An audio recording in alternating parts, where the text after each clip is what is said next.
Nuestro invitado de hoy estudió la carrera de Derecho en la Universidad de Colima. Posteriormente cursó la maestría de Derecho Constitucional y Ciencia Política en el Centro de Estudios Constitucionales de Madrid. Asimismo, se graduó como maestro en Derecho por la Universidad Nacional Autónoma de México. Finalmente, obtuvo el doctorado en la Facultad de Derecho de la Universidad Complutense de Madrid. Ha escrito 31 libros. El más reciente lleva por título Salud y Derecho en tiempos de COVID. Asimismo, ha coordinado 12 libros, compilado 8 y dirigido uno más. Ha sido investido 10 ocasiones con el grado de doctor honoris causa que le han otorgado diversas universidades. Es miembro de importantes instituciones académicas, científicas y profesionales, entre las que destacan el Sistema Nacional de Investigadores como Investigador Nacional Nivel 3, la Academia Mexicana de Ciencias, la Barra Mexicana, Colegio de Abogados y el Colegio Nacional, entre otros. Actualmente es ministro en retiro de la Suprema Corte de Justicia de la Nación, profesor investigador asociado del Colegio de México y director del Instituto para el Fortalecimiento del Estado de Derecho. Además, es columnista en los periódicos El País y El Universal, así como colaborador regular de Aristegui Noticias. Hoy con nosotros, José Ramón Cosío. Mi querido José Ramón Cosío, me da mucho gusto saludarte este día y preguntarte, ¿y tú cómo estás? Hola Julio, muchas gracias por la invitación, me da también mucho gusto verte. La verdad es que estoy muy bien, terminando como todos la pandemia, situaciones complejas, pero muy bien, muy contento con muchos proyectos personales, profesionales. No me puedo quejar en absoluto de nada, querido Julio. Qué bueno, mi querido José Ramón. Pues bueno, vamos a comenzar esta conversación. Yo quisiera preguntarte, pues, que nos platiques un poquito a partir de qué momento decides dedicarte al tema del derecho y de las leyes, mi querido José Ramón. Mira, yo no tengo conciencia de cuándo, pero mi mamá me cuenta a mí, que desde muy chiquillo yo quise ser abogado o dije que iba a ser abogado, a lo mejor a los 4 o 5 años, y fue algo, no sé cómo, que estuvo siempre allí. No tuve otra idea. Cuando entré a la Escuela Nacional Preparatoria elegí el área 4. Las materias que tenían que ver con ciencias sociales me gustaron mucho, entonces realmente no tengo conciencia ni de cómo ni de cuándo. Varios miembros de mi familia, sobre todo el lado paterno, fueron abogados, a lo mejor allí mi abuelo, mis tíos, mi bisabuelo, en fin, muchos de ellos fueron abogados, entonces creo que por ahí pudo haber venido una influencia, pero realmente no lo sé. Tuve solo un momento en el que a mitad de la carrera me pareció importante explorar si dejaba derecho, me iba a historia, filosofía, que eran materias que me gustaban mucho, pero en un encuentro muy peculiar en Colima, con don Rubén Bonifaz Nuño, tenía un problema importante de la visión, me pidió que lo acompañara al autobús donde los estaban transportando a todos aquellos hombres muy sabios que estaban ahí participando en aquella reunión sobre la lengua escrita. Le traté este tema a don Rubén y él, me acuerdo que me tomó aquí de los brazos y me dijo, no deje derecho, termine y cuando tenga su título ya ve usted qué hace. Y la verdad que fue como el único momento así de desviación, todo lo demás siempre estuve metido en este proyecto del derecho, Julio. ¿Qué significado tuvo en tu carrera el doctor Héctor Fix Zamudio? Mira, el doctor Fixamudio realmente lo considero mi mentor, es importantísimo, es porque, aun cuando uno vive, como le pasa a uno con muchas personas de este nivel, no con muchas, con algunas personas de este nivel, de repente, y lo digo en un sentido serio, sigo dialogando con él, en el sentido de qué pensaría el maestro Fix, qué me hubiera recomendado el maestro Fix, esto es importante. Yo lo conocí cuando estaba haciendo mi tesis de licenciatura, vine a hablar con él, desde luego no lo conocía. Tuvo la generosidad de prestarme varios libros y de asesorarme con mi tesis de licenciatura. Yo recuerdo que salí de jurídicas, ahí todavía en la Torre 2 de Humanidades con varios libros. Años después, un par de años o un poco menos, tuve la oportunidad de entrar al Instituto de Investigaciones Jurídicas. Yo estaba haciendo la maestría en la UNAM. Jesús Orozco Enríquez, me invitó como a ayudante de investigación y a las pocas semanas me dijo que iba a ser, imagínate nada más para mí a esa edad, asistente del doctor Fixamudio.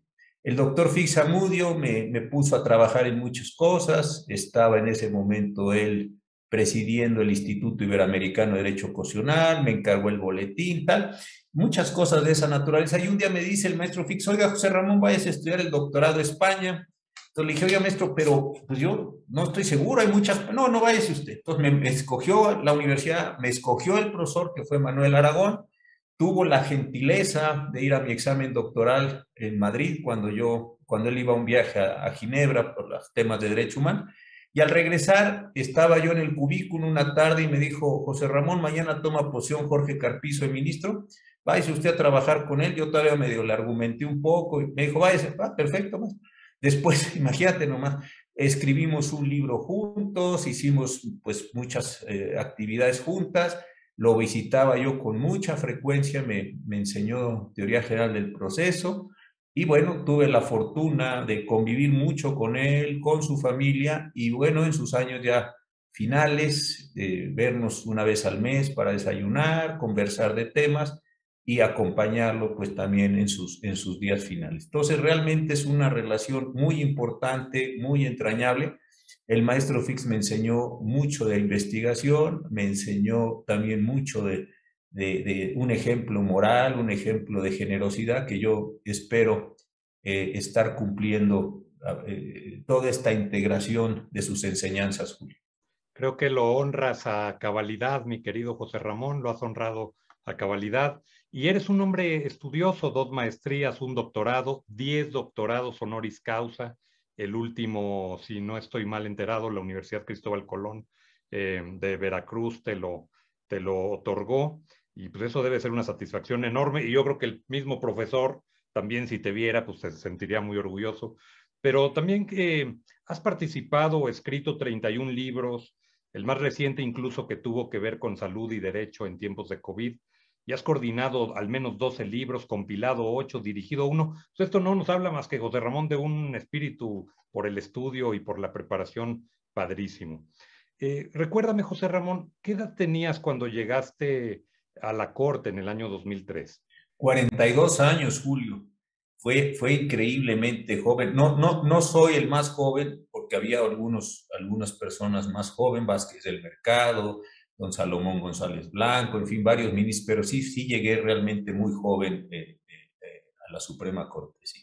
Siempre recuerdo con cariño ese día porque me tocó transmitirlo por Canal 11, entonces se me quedó grabado ese tema ahí. Fue algo padrísimo y lo recuerdo muy bien. Además, sí me impactó un ministro joven, y además a todo dar, qué bueno. Oye, preguntarte un tema, y te lo debo preguntar cómo es, ¿cómo ves al Poder Judicial el día de hoy? El año próximo se elige un nuevo presidente de la Corte y a partir de ello tendrá que ver mucho la suerte de este país. Sí, cómo no. Mira, lo veo en un momento en un momento de incertidumbre. Creo que un momento de incertidumbre, primero para las personas, para los individuos que trabajan ahí, hombres y mujeres en lo individual, y también lo veo en una condición de incertidumbre institucional.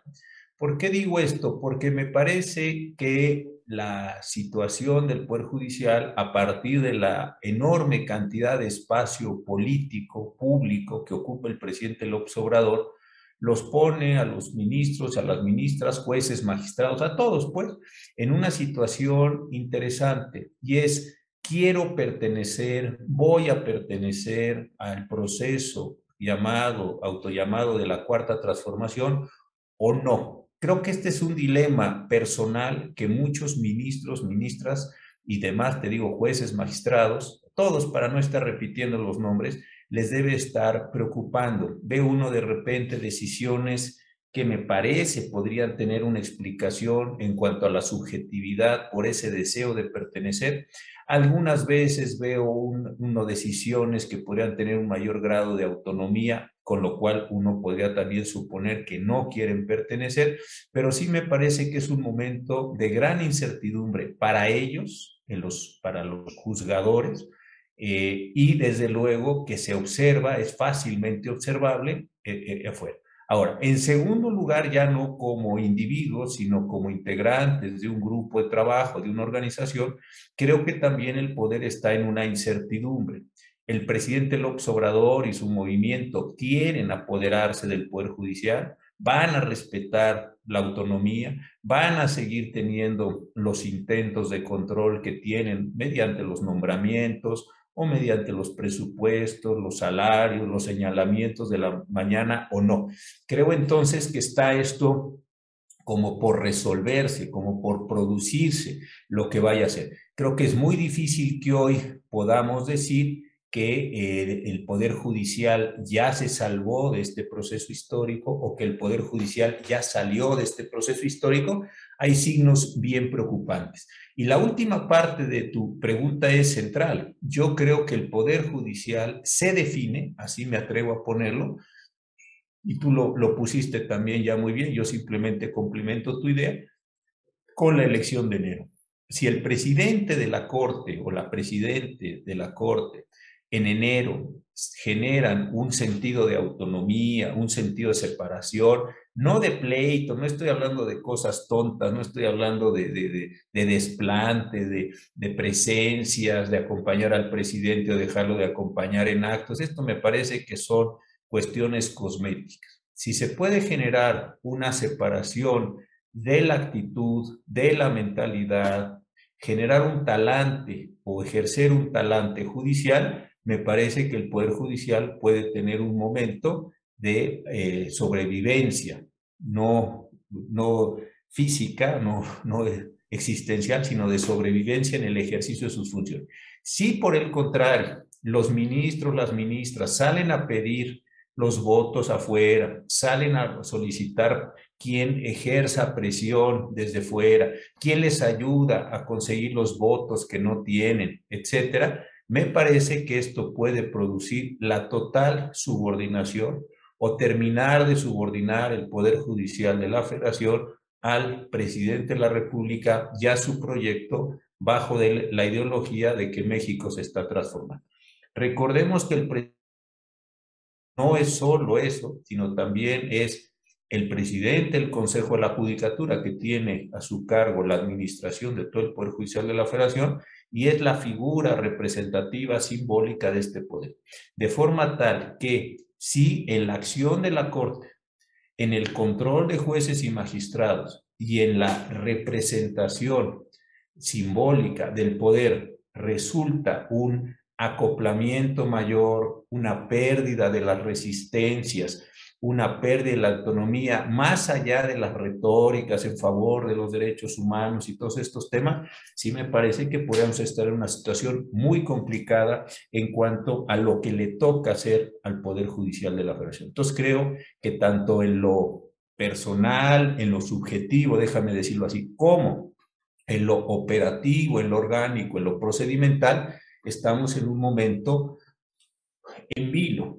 Está en vilo el Poder Judicial de la Federación porque no se sabe, déjame poner esta expresión, si va a caer de un lado, va a caer del otro, si van a ser capaces de resistir las muchas presiones que se les están tratando o de plano se les están imponiendo.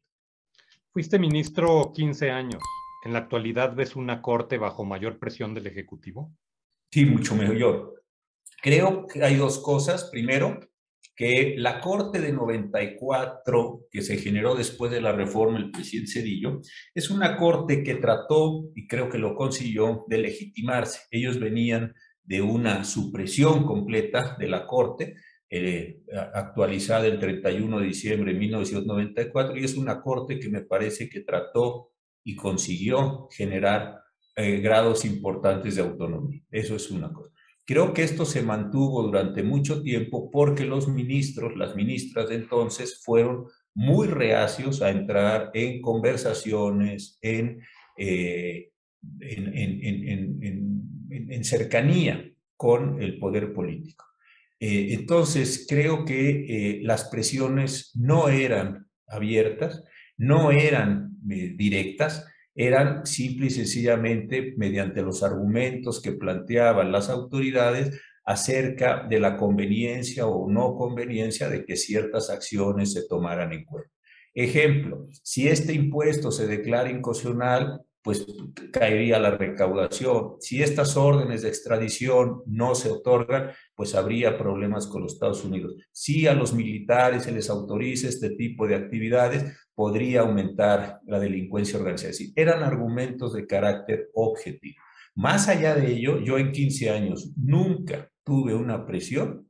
Tuve conversaciones en las oficinas de la Suprema Corte, nunca se trataron asuntos oficiales fuera de las oficinas y en ese entonces yo no supe de ningún ministro que se quejara de presiones, que se quejara de conversaciones. Creo que si alguien fue presionado es porque dio motivos u ocasiones para ser presionado, pero yo nunca vi eso. Ahora, sin embargo, cuentan los propios analistas de estos fenómenos que se pueden estar observando fenómenos de presión. Algunos ministros han confesado que a ellos sí los presionaron. Yo no tuve esa experiencia ni la hubiera yo permitido, desde luego, pero sí me parece que están sometidos a una mayor presión. La presión creo que viene de varias formas. Primero, con una amenaza de disminución de los ingresos. Segundo, con señalamientos concretos bajo este marco general que el presidente utiliza todos los días, más allá de, me parece que va generando una enorme ineficacia sobre quiénes son conservadores, quiénes no son conservadores, y estas narrativas muy generales, creo que ahí hay una presión. Tercero, una oposición a ciertos casos concretos. Y cuarto, que creo que es una de las formas más eficaces de presión del presidente, es el señalamiento de que tomar una decisión en tal o cual sentido por parte de la Suprema Corte implicaría tales o cuales condiciones psicológicas o ideológicas por parte de los ministros. Entonces sí creo que hay un esfuerzo deliberado del presidente y de su grupo político para tratar, si no de controlar, al menos sí de influir decisivamente sobre la actuación y sobre las personas que están ejerciendo funciones judiciales, que como sabemos en nuestro tiempo, en nuestra propia modernidad, es uno de los elementos más importantes de la división de poderes y desde luego del control al ejercicio del poder político, Julio. José Ramón, en 2008 se aprobó la reforma al sistema judicial penal, posiblemente la de mayor calado en el sistema judicial, pero entró en vigor hasta 2016. ¿Qué pasó con eso? ¿Qué fue lo que sucedió? Mira, es verdad que el sistema anterior, el sistema que se llamó inquisitivo, era un sistema, bueno, lo heredamos o lo incorporamos, más que heredar, lo incorporamos desde finales del siglo XIX y lo desarrollamos en el siglo XX, y era un sistema que le daba una enorme potencia a los agentes del Ministerio Público y en alguna medida a los agentes también de la Policía Judicial Federal. Entonces, esto me parece que cayó en una crisis ya importante en los años, a finales de los 90, empieza a aumentar la delincuencia organizada, se ve que hay una enorme ineficacia, no hay un control, hay la generación de personas inocentes como culpables, etc. Se hace una modificación que por lo demás no es una modificación solo de México. Los Estados Unidos invirtieron enormes cantidades de dinero para pasar en todos los países de la región y algunos de otras regiones del mundo de un sistema, como decía yo, inquisitivo a uno acusatorio. ¿Qué significa esto? Que el Ministerio Público se va a encontrar en una situación de mayor igualdad con la defensa y el juez se va a convertir en un observador, en un guía, en un facilitador del proceso, pero no bajo la posición predominante del Ministerio Público. Y además esto se hará en juicios orales. La impresión que yo tuve, porque yo estaba en la Corte, es que cuando se hace esta reforma, primero hay una especie, si no de contradicción, sí una diferencia sustancial. Un grupo de personas que querían introducir el sistema acusatorio pensaban ampliamente en derechos humanos y mecanismos de protección. El presidente Calderón pensaba en cómo introducir figuras constitucionales y legales para combatir o para diferenciar y así combatir a la delincuencia organizada. Entonces quedó una reforma peculiar, Por un lado, un incremento en los derechos humanos y por otro lado, una restricción a los derechos humanos de quienes pudieran haber sido identificados como miembros integrantes de la delincuencia organizada. La reforma se publica efectivamente en el 2008 y muchas personas, y eso se oía en las conversaciones, pensaban que la reforma, por alguna razón, a veces en un pensamiento mágico, iba a ser reformada a su vez, iba a ser ajustada o de plano iba a ser desconocida. Lo que acabó sucediendo es que se consumieron muchos años muy importantes sin que nadie o muy pocos hicieran algo. De repente, claro, se empezó a venir esto a gran velocidad. Recuerdo que en algún momento el presidente Peña Nieto dijo, la reforma judicial es un tren en marcha y quien esté listo para subirse se subirá y quien no, no. Esto me parece que mandó una señal, generó alarmas y se hicieron algunos cambios. Pero desafortunadamente ni fueron todos, ni fueron de la profundidad, ni fueron de la calidad necesaria y en 2016 que entra en vigor la reforma, no estábamos ni seguimos estando en capacidad de generar todos aquellos productos, servicios, velo como quieras, de la reforma judicial. Los policías no se capacitaron, los policías no se reinventaron, no se actualizaron, los servicios periciales no se realizaron tampoco, siguen siendo tan malos como antes. Los agentes del Ministerio Público no aprendieron el nuevo sistema, de forma tal que estamos hoy en una condición de un sistema penal roto en uno de los momentos de mayor violencia de la historia nacional. Ahora, lo interesante de esto son dos cosas. La primera y más seria es que nadie está haciendo una crítica o una autocrítica del sistema. Pareciera como si el sistema estuviera funcionando y fuera la gran cosa. Y la segunda es que, además de que no hay esa autocrítica, tampoco hay un liderazgo político, y digo político en el sentido más fino, más adecuado de la expresión, para tratar de revertir el estado de cosas. Yo no veo ningún liderazgo en ninguna de las instituciones nacionales para que el sistema funcione bien. Funcionar bien es, voy a decir una obviedad, pero me parece que la métrica final o los elementos de la métrica final, que meta a la cárcel a quien tiene que meter a la cárcel y que no meta a la cárcel a quien no tiene que hacerlo. Creo que el sistema no diferencia ni en una cosa ni otra. Siguen estando procesadas personas o sentenciadas personas que no cometieron delito y muchísimas personas que sí los cometieron están en plena libertad. Entonces creo que es un sistema en este sentido que ha fracasado rotundamente, no tanto por sus condiciones de diseño, que tiene algunas que son serias, sino sobre todo por la incapacidad de volver ese diseño prácticas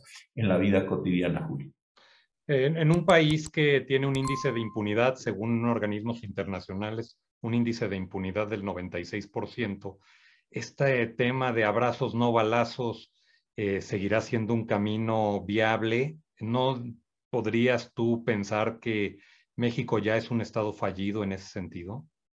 Mira, yo soy de los que piensa que una política de abrazos, no balazos, es un error por varias razones. Primero, no hay un grupo delictivo solamente. Dos, no hay un cártel, un grupo, una organización de organizaciones criminales. Entonces, creo, lo primero, que el abrazo no balazo puede estar teniendo beneficiarios concretos dentro de los distintos grupos delictivos que hay en el país. Unos pueden estar resultando más beneficiados que otros. Esto podría parecer un intento razonable de disminuir violencia, pero si con la fuerza del Estado estás protegiendo o al menos estás tolerando las actividades de un grupo sobre otro, es altamente probable, lo reitero, que los grupos excluidos de esa protección o de estos elementos estén realizando actividades no solo en contra del Estado, sino en contra del grupo que está siendo privilegiado. Entonces, creo que es una política mala porque va a producir no solo una violencia por parte de los grupos hacia las autoridades del Estado, sino también una violencia entre los grupos que terminará lastimándonos a todos los miembros de esta población. Creo que este es un problema central que no se está considerando. Segunda cuestión, me parece que esta idea de abrazos, no balazos, lejos no solo, o más bien, no solo no combate a la delincuencia organizada, sino que permite que la delincuencia organizada ocupe un espacio o espacios crecientes de la sociedad civil.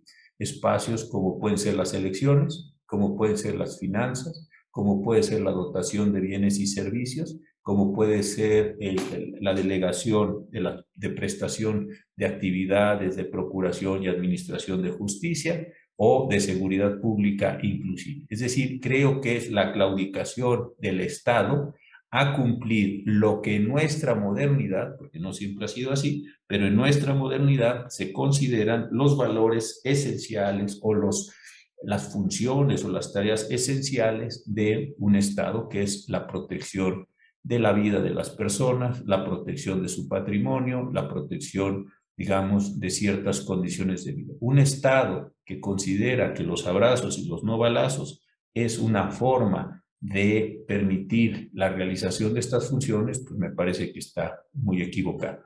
Y la tercera cuestión que todavía me parece más delicada es que esta suposición de que en este gobierno del presidente López Obrador se están atendiendo a las causas de la violencia, que prácticamente puede ser las desigualdades, la pobreza, la marginación, me parece que tampoco es correcto.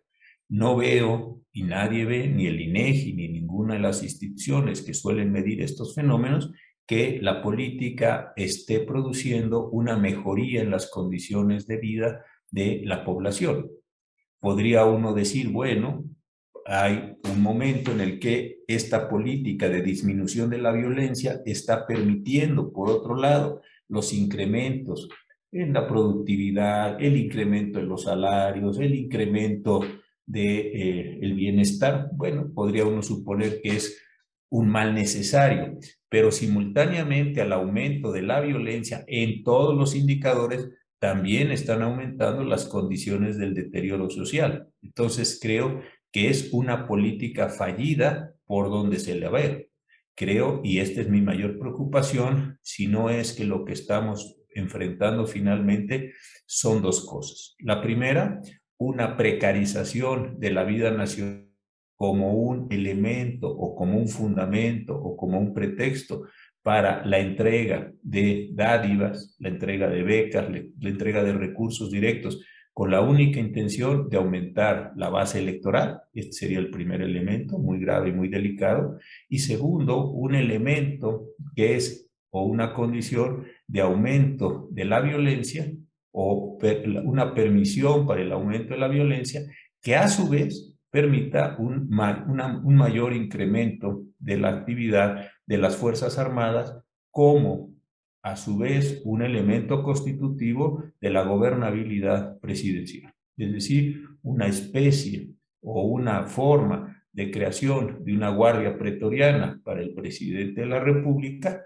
que le permita mantenerse o ejercer el poder en las condiciones que él mismo detente, sostenido en, como se decía en la literatura antigua, en las bayonetas. Creo que aquí podría haber elementos que no solo tienen que ver con la operación administrativa diaria, sino que podrían tener que ver con la forma en la que se está reestructurando el Estado mexicano, desafortunadamente, hacia el futuro.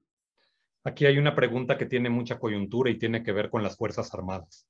¿Qué sentimiento te despierta la corretiza de los militares en Michoacán y en otras muchas escenas impresentables de lesiones y ofensas a los integrantes de las Fuerzas Armadas? Pero sobre todo, yo le tengo gran respeto a las Fuerzas Armadas, un par de tíos míos fueron militares, pero además de eso siempre las Fuerzas Armadas me han inspirado confianza y una institución digna de ser atendida. Pero, ¿qué piensas de la militarización del país? Una Guardia Nacional que a veces parece ejército, que goza de fuero militar, que se ve prosperando la militarización de la seguridad pública, que ahora recibe muchísimos ingresos, que ahora los meten a hacer muchísimas obras. Pues también nada les impediría un día pensar que también pueden aspirar a gobernar este país, ¿no? Mira, Julio, tengo alguna afición por la historia militar, esa afición nada más. Pero algo que he observado, sobre todo en los procesos culturales, digamos, de los ejércitos, es que las sociedades tenemos con con los respectivos ejércitos una relación bien ambigua. Son personas a las que desde luego con recursos públicos se les entrena, se les capacita, se les mantiene y se les utiliza para los momentos en los que ciertos valores esenciales de esa sociedad están siendo amenazados. Se les lleva a la guerra, se les pide que den la vida, se les pide que eliminen físicamente a los contrincantes y una vez que han cumplido con la misión, se les regresa a sus cuarteles. Por supuesto, esto tiene un enorme valor simbólico, material y simbólico, por eso los edificios, las calles, las plazas más importantes en muchas ciudades del mundo llevan el El nombre nombre. de esas personas que efectivamente pues, nos salvaron de estar sometidos a otros valores, a otras culturas, a otras personas. Por eso creo que lo que está en el artículo 128 de la Constitución es muy inteligente y dice casi textualmente, en tiempos de paz los miembros de las Fuerzas Armadas no pueden hacer más actividades que las que tengan exacta conexión con la disciplina militar. Esto me parece que es una experiencia que se fue decantando, que se fue filtrando y que entró en el constitucionalismo, digamos, desde el siglo XVII hasta nuestros días. Los militares, insisto, en tiempos de paz no deben estar circulando, no deben estar actuando porque su fuerza, porque su entrenamiento, porque sus valores no son valores que se avengan claramente por la condición ordinaria democrática de un país. Esto no empezó con López Obrador, esto empieza desde el sexenio del presidente Díaz Ordaz y va transitando. Lo que López Obrador se ha hecho, a diferencia de sus antecesores, es formalizar las posibilidades de actuación de las Fuerzas Armadas en operaciones civiles. Lo formaliza como con un artículo transitorio al decreto promulgatorio de la reforma de la Guardia Nacional, donde dice que hasta el año 24 los miembros de las Fuerzas Armadas realizarán funciones de seguridad pública. No dice de seguridad. Sí, está autorizado para que el ejército pueda hacer funciones de policía. También se reforma la ley orgánica de la Administración Pública Federal para decir que el ejército puede hacer todo aquello que el presidente le ordene, todo es todo, cualquier actividad civil. También hemos visto modificaciones a la propia ley orgánica para que la Secretaría de Marina haga una gran cantidad de actividades y hay algunas posibilidades todavía de búsqueda, como la que decías tú, la Guardia Nacional en el Ejército, u otra iniciativa que presentó el presidente en los últimos días del mes de abril de este año 2022, diciendo que el espacio aéreo será prácticamente vigilado, controlado, administrado, el espacio aéreo nacional, por la Secretaría de la Defensa a través de la rama Fuerza Aérea. Entonces, sí creo que estamos viviendo un proceso creciente de militarización e insisto, no sé si la base de esto es el intento simplemente de hacer frente a una crisis de seguridad pública o es eso más el intento de constituirse una guardia pretoriana para una forma extensiva del ejercicio del poder público. Ahora, me parece que la situación no solo nos afecta a nosotros como ciudadanos, me parece que afecta a las Fuerzas Armadas. Lo que tú pones como ejemplo, y tú mismo lo dices, no es uno solo, son varios, es muy delicado. ¿Por qué razón?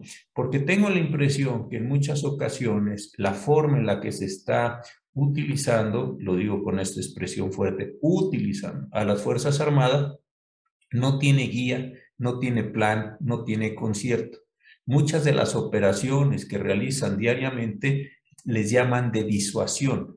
Disuadir es pasearse en los camiones, en los jeeps, en las Homer, lo que tengan, para que la delincuencia organizada, sus integrantes, pues vean y traten de replegarse. Pero esto me da la impresión, no una impresión subjetiva, sino una impresión sustentada en evidencia, que no está funcionando. Pasan los camiones, se esconden los delincuentes y una vez que ya desalojaron un cierto territorio, regresan y siguen haciendo sus operaciones cotidianas. Y esa falta de comprensión, o es más que de comprensión, esa falta de planeación, esa falta de determinación de sus actividades, es lo que me parece que está produciendo este tipo de escenas donde las policías que son militares no saben si deben disparar o no, no saben si deben detener o no, no saben cuáles son las condiciones de detención. Entonces, ante esa incertidumbre de la actuación, pues no les queda más remedio que correr ante la amenaza de ser privados de la vida. Creo que aquí hay un problema central. Y adicionalmente me parece que se está metiendo en muchísimos problemas las propias Fuerzas Armadas porque están generándose para ellas una gran cantidad de excepciones que finalmente los puedan perjudicar. ¿A qué me refiero? Las Fuerzas Armadas tienen, cuando actúen dentro de la disciplina militar, un fuero militar. Es decir, por los delitos y faltas contra la disciplina militar tienen que ser juzgados por tribunales militares, cosa que es una reminiscencia, pero está bien. Pero cuando las Fuerzas Armadas actúan en operaciones meramente civiles, construyendo aeropuertos, construyendo trenes o ferrocarriles, etcétera, también les aplica la disciplina militar. Creo que esto va a ser una distorsión enorme. ¿Tiene sentido que las Fuerzas Armadas puedan contratar bajo el concepto de seguridad nacional? Porque en principio las adquisiciones que estén haciendo, los contratos que estén celebrando, pues se supone que tienen una vinculación con la seguridad nacional y no es conveniente decirle a los enemigos o a los potenciales enemigos que se está comprando, que se está vendiendo. Pero tiene sentido en operaciones civiles, netamente civiles, mantener para las Fuerzas Armadas todas las condiciones de secrecía o no. Yo creo que estamos distorsionando no solo la vida nacional con esta intensificación de las actividades del ejército, sino que estamos distorsionando las actividades de las Fuerzas Armadas con motivo de las tareas que el presidente de la República les está asignando. Creo entonces que estamos entrando también en esto, en un periodo de gran inestabilidad, así como hablábamos del Poder Judicial, que creo yo que está en un periodo de gran inestabilidad y de incertidumbre. Creo que también con las Fuerzas Armadas estamos entrando en este periodo de incertidumbre. ¿Por qué? Porque me parece que no está claro el mandato o los mandatos que se están imponiendo sobre sus miembros y sobre sus funciones. José Ramón, vamos ahí correteados de tiempo porque prometí ser respetuoso de tu tiempo, pero te tengo que preguntar algo y te tengo que sacar del campo jurídico para llevarte al tema político. Para preguntarte de la sucesión adelantada, el juego de las mal llamadas corcholatas, los usos y costumbres de los juegos del poder, distraer a los aspirantes de sus ocupaciones, ilusionar a los incautos, hacer creer presidenciables a quien al menor coqueteo se emociona, es decir, a los que por pocas sandías se ponen colorados, mi querido José Ramón. ¿Qué piensas de eso? ¿Qué piensas de esa sucesión adelantada? ¿Lesiona o no lesiona al país? Mira, yo creo que lo lesiona muchísimo, y ahorita diré por qué, pero con motivo de un libro que terminé hace unas pocas semanas, tuve que leer, o no tuve porque quise leer las novelas de Luis Espota, La costumbre del poder, en una magnífica edición que Julio Labastida sacó en siglo XXI, en una caja muy bien puesta, en fin, con muy cuidada la edición.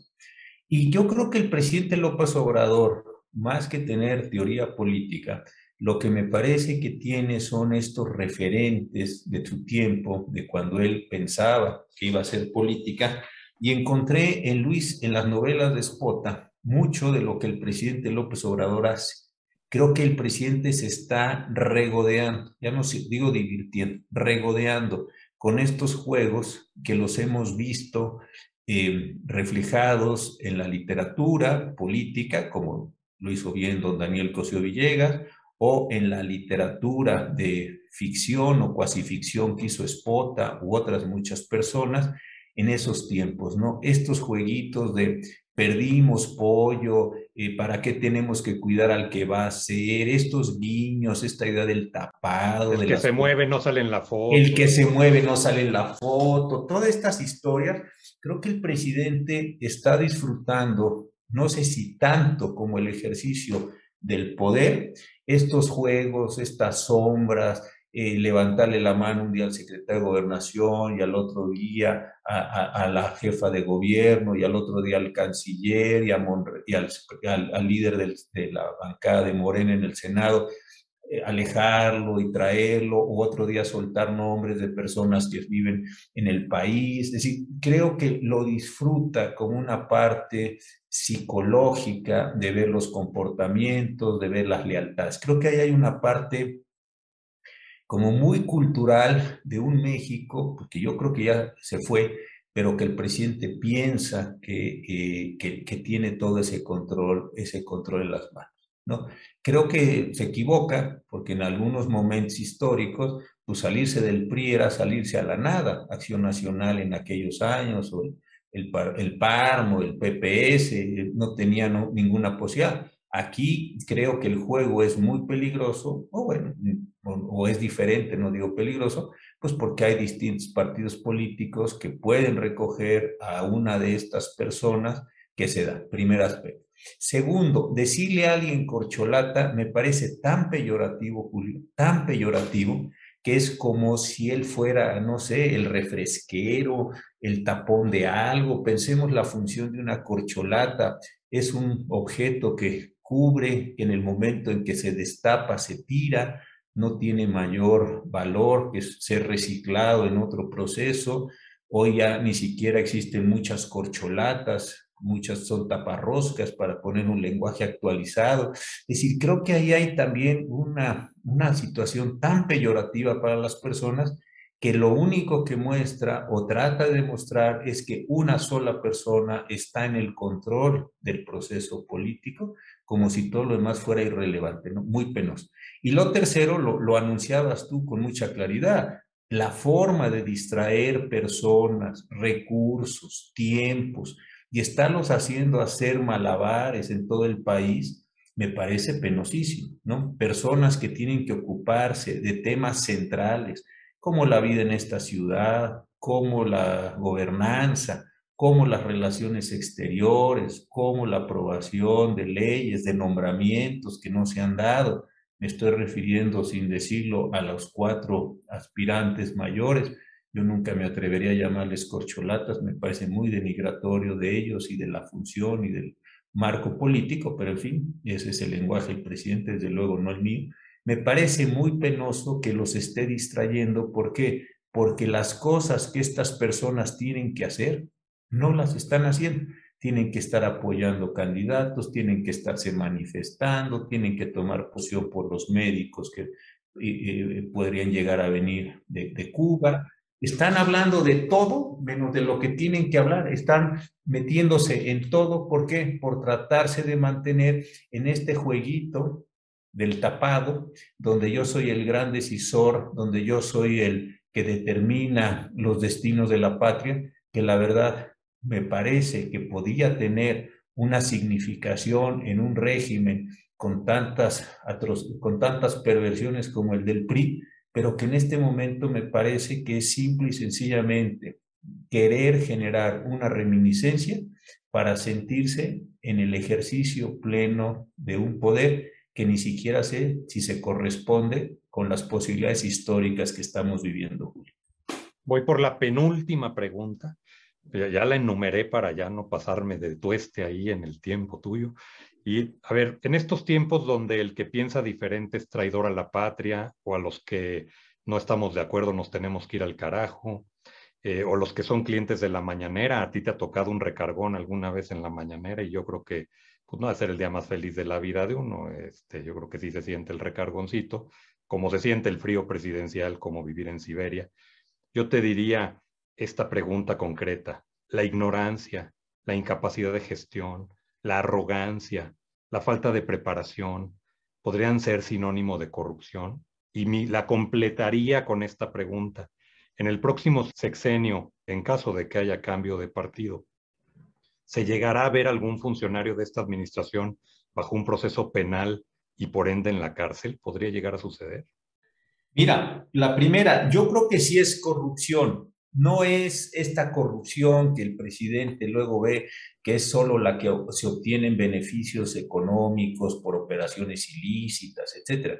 Pero yo creo que meterse a hacer aquello para lo que uno no está capacitado, sí es un acto de corrupción, porque bien que mal, al menos se recibe un pago mensual por ello. Muchas personas, yo entre ellas, no sabemos hacer muchas cosas. Yo no sé pilotar un avión, yo no sabría cómo reparar una caldera, yo no sabría cómo levantar una barda, porque no está en mis conocimientos. Sería interesante saber hacer esas actividades manuales, pero no sé hacerlas. Tampoco en este momento sabría yo cómo controlar la inflación o cómo a través de la emisión monetaria o la restricción monetaria lograr ciertos efectos. No sabría yo hacer esas cosas, o como tampoco en este momento sabría yo cómo redactar un tratado de cirugía cerebral. No podría hacer ninguna de esas cosas. Entonces me parece que si yo aceptara el pago por hacer cualquiera de esas cosas, pues sí, sí sería un acto de corrupción, porque me pagarían la cantidad que fuera por hacer algo que no lo sé hacer. Entonces creo que ahí sí hay un problema central, no solo de ahora, porque no es el único momento de la historia donde personas incapaces hacen cosas para las que no están capacitadas, sino que lo venimos arrastrando históricamente y se da. Es esta idea, que es también otra de las ficciones, no solo en México, también en otros lugares del mundo, de que un político, por ser político, sabe hacer todo, porque entiende cosas que solo él sabe, porque tiene una intuición particular. Me parece que esas son formas de encubrir lo que no se puede hacer. Entiendo que debe haber una representación política como una forma de darle cabida a distintos intereses, momentos, circunstancias. Eso me parece obvio, pero hay una cantidad enorme de funciones técnicas que no la pueden realizar los políticos. ¿Por qué? Porque no tienen ni el entrenamiento, ni las capacidades, ni la experiencia para ello. Entonces, suponer que porque se es político, suponer que porque se habla con el pueblo y otra serie de ficciones de ese sentido, le dan a la persona las capacidades para hacerlo todo y hacerlo bien, pues sí, me parece que es primero una ficción, es parte de una mitología que se construye en torno a ciertos personajes, y segundo, si es un acto de corrupción. Y la otra parte de la pregunta, yo sí los veo en las posibilidades de que algunas de las personas que están tomando decisiones o que están dejando de tomar decisiones en este momento puedan terminar puedan terminar en procesos penales, administrativos, civiles, nacionales o internacionales. ¿Por qué? Porque muchas de las acciones que se han hecho están claramente documentadas.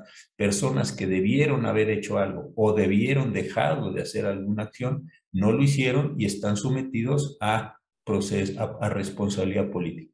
Que en este momento no se vayan a detonar, no, me parece que no se van a detonar, porque precisamente lo que estamos observando es o una anuencia o de plano una ocupación, así como si fuera proceso de ciertos órganos. Pero muchas de estas acciones se van a salir del orden jurídico nacional y tendrán responsabilidad. Hoy en día nadie lo dice, pero personas de otras nacionalidades que están muriendo en nuestro país, que han sido asesinadas por fuerzas de seguridad, torturadas, están desaparecidas o que han sido desaparecidas de manera forzada por las autoridades públicas, en un determinado momento esos son juicios que salen de la jurisdicción del Estado Nacional, que disparan mecanismos de responsabilidad internacional y podrían someterse en estos mismos casos.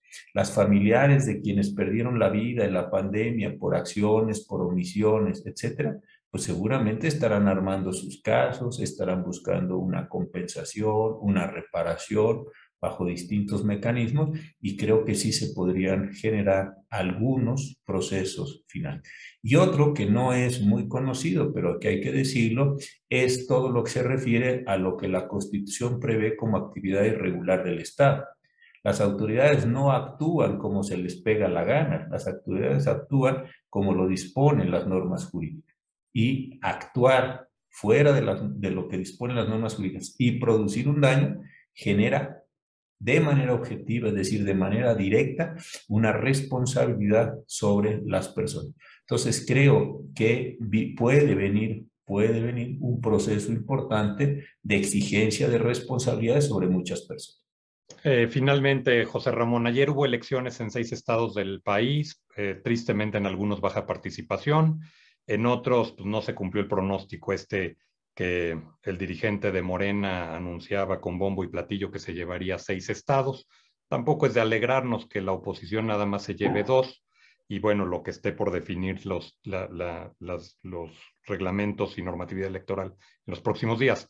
Pero yo te quisiera preguntar, ¿el INE entonces, con el resultado de ayer, el INE entonces sí vale la pena, si es confiable, o solo es confiable cuando se gana todo, o es medio confiable porque nada más se ganaron 4 estados, o si debe de existir o no, ¿no? Es la buena Mira, pregunta. yo creo que lo primero, y lo dijiste, yo coincido en el orden, la abstención es el primer tema, ¿no? Es lo mismo que la consulta de revocación de mandato, ahí se le achacaron al INE cosas, la verdad es que a la mayor parte de la población, como nos pudimos dar cuenta, no le interesó el asunto.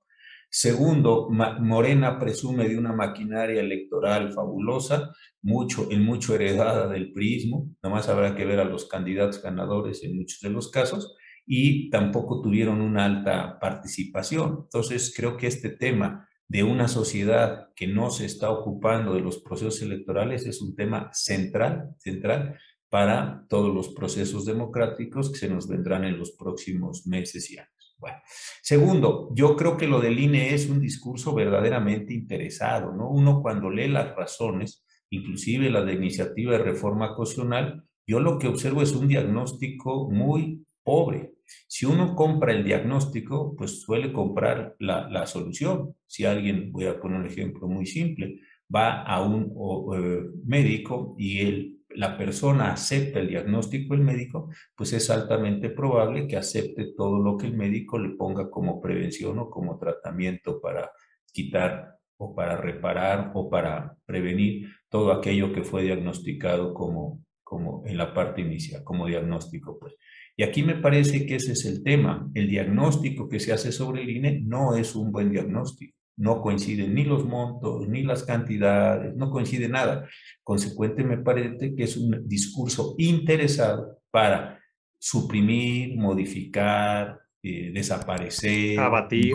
dar, exacto, al INE, no como una forma de avance democrático, sino como una forma expresa, deliberada, abierta, señalada de apoderamiento de las instituciones electorales con el propósito de controlar los procesos electorales y finalmente de controlar los resultados de los procesos electorales y finalmente los órganos políticos que resulten de esos procesos. Creo que está tan cantado, es tan previsible que este es uno de los temas en los que me parece que la oposición ni siquiera debía entrar a una discusión sobre el asunto, porque, insisto, si no se acepta el diagnóstico, no tiene por qué aceptarse el aparentemente buen remedio, Julio.